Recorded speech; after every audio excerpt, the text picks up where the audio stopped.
İtalyanın Toskana şəhərində baş tutan VK versiya üzrə dünya çempionatında iştirak edən idmançılarımız vətənə qayıdıb. APA TV-nin məlumatına görə idmançılarımızı Heydər Əliyev adına hava limanında yaxınları və idmançı dostları qarşılayıblar. 72 ölkənin 8700 idmançısının iştirak etdiyi yarışlarda ölkəmizi 3 federasiya təmsil edib. Bu yarış qeyri-olimpiya döyüş növlərinin olimpiyadası idi. 72 ölkədən 8700 idmançı iştirak edirdi. Azərbaycan bu yarışa 2 federasiya ilə, 3 federasiya ilə, Konfusanda, Kickbox Federasiyası, Abçıda Federasiyası 51 idmançı ilə iştirak edib. Bu yarışda Azərbaycanın tanınmış idmançıları hər ikisi də yanımızdadır. Amin Allahverdiyev və Dörə Məmmədov qızıl medal. Yüksək nəticə olub. 11 qızıl, 9 gümüş, 6 birinci olub. Mənə elə gəlir ki, bu qələbə Azərbaycan tarixində ən möhtəşəm qələbələrdən biridir.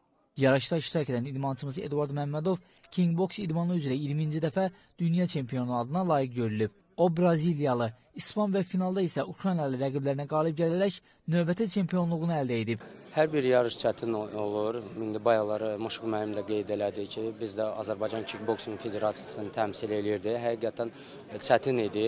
Amma ona baxmayaraq ki, mən 3 döyüş keçirdim. Birinci döyüş Braziliya idmançı utdum, ikinci döyüş İspaniya idmançı və finalda çox güclü bir Ukrayna idmançı ilə çox yaxşı bir döyüş alındı və onun böyük üstünlüyünü udaraq qızıl medalı götürdüm. Həqiqətən bizim əsas məqsədimiz o idi ki, vətənə medalla qayıdaq, bayrağımızı qalxızaq, kimni səsləndirib. Bütün də komandanı mən təbrik edirəm. İnşallah çox əla döyüşdülər. Uşu Konfudan, Kickboxdan hamısına uğurlar deyirəm. Qarşılama mərasimində iştirak edənlər sonda qalib idmançılarımızla xatirə şəkli çəkdiriblər. Daha sonra müxtəlif şüarlar səsləndirərək onları aeroportdan evlərinə yola salıblar.